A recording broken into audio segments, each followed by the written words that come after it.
Alors, Kimbangu, son message Congo, avec l'équipe Babita, était pourtant un message d'espoir qu'un jour cette race va être émancipée. Cette parole d'espérance a gardé la foi et a permis aux hommes comme Kassaou, par exemple, quand il y a eu le courant d'indépendance, de mobiliser la masse Congo à aller vers cette liberté parce que la prophétie avait dit ça. Vous voyez maintenant quoi? La vision de Lumumba. Lumumba, j'aime souvent dire que Lumumba n'était pas que nationaliste, n'était pas panafricaniste, mais il était humaniste et messianique. Alors là, il faut lire le Lumumba Congo Terre d'avenir. Il a écrit un livre. On en parle tellement peu de ce livre, je n'ai jamais compris pourquoi. C'était sorti à titre posthume. Voilà.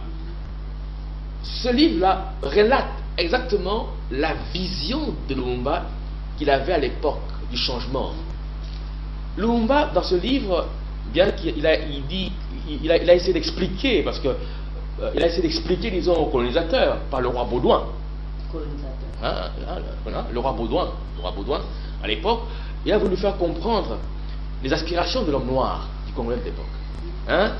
Ses difficultés, comment il voit son avenir. Et Lumumba a dit au roi Baudouin à l'époque qu'il était important que la Belgique fasse attention. Si elle ne modifie pas certains comportements, il voyait l'avenir menacé d'un danger. Et pourtant, lui disait que non, le Congo et la Belgique sont appelés à vivre ensemble. Ok? Comme Mandela, Lumumba disait que les Blancs et les Noirs sont appelés à bâtir ensemble leur Afrique, c'est-à-dire cette communauté qui serait la symbiose des sentiments, des goûts, des couleurs, de culture entre ce que le blanc a de meilleur et ce que le noir a de meilleur. Vous comprenez?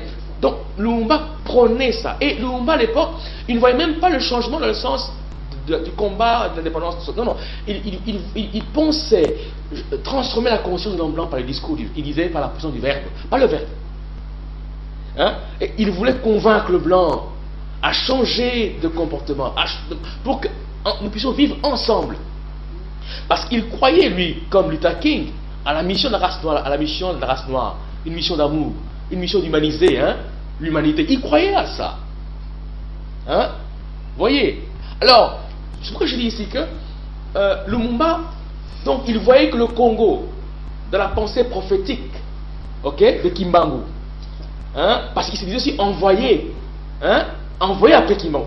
Il croyait à cette mission-là. Il voyait qu'une fois que le Congo libéré maintenant, le Congo va contribuer à construire, n'est-ce pas, cette société de fraternité, non seulement de liberté, d'égalité, mais de fraternité. Il croyait à ça. Vous voyez maintenant qu'il croyait à ça. Alors, quand vous voyez cette pensée que Lumumba avait, et vous essayez de l'aligner maintenant avec la vision de Kimbangu, qui est né avant lui, et qui est venu comme accomplir la première phase de la prophétie. Avec Kassaboubou. Voilà quoi. Et tous les leaders de l'époque, parce que nous voyons ici les choses avant qu'il y ait des conflits. Quand les cœurs étaient encore unis pour une même cause. Vous comprenez, c'est quoi? Nous sommes à ce niveau-là. Eh bien, tous ensemble, n'est-ce pas, ils sont autour de ce rêve, c'est-à-dire que c'est de bâtir ce Congo-là. Ce Congo qui va être le centre de rayonnement de lumière dans toute l'Afrique, tel qu'il le revêt. Ils croyaient à ça. Ce Congo qui va inspirer l'Afrique et le monde, dans le sens d'une humanité beaucoup plus fraternelle. Plus fraternelle, comme je disais, dans l'Afrique du Sud, c'était un signe, un présage. Il avait vu ça. Mais dommage pour lui, Mandela a été mis en prison. Vous comprenez, en prison, et 30 ans après, les Blancs ont compris, ils ont sorti de la prison.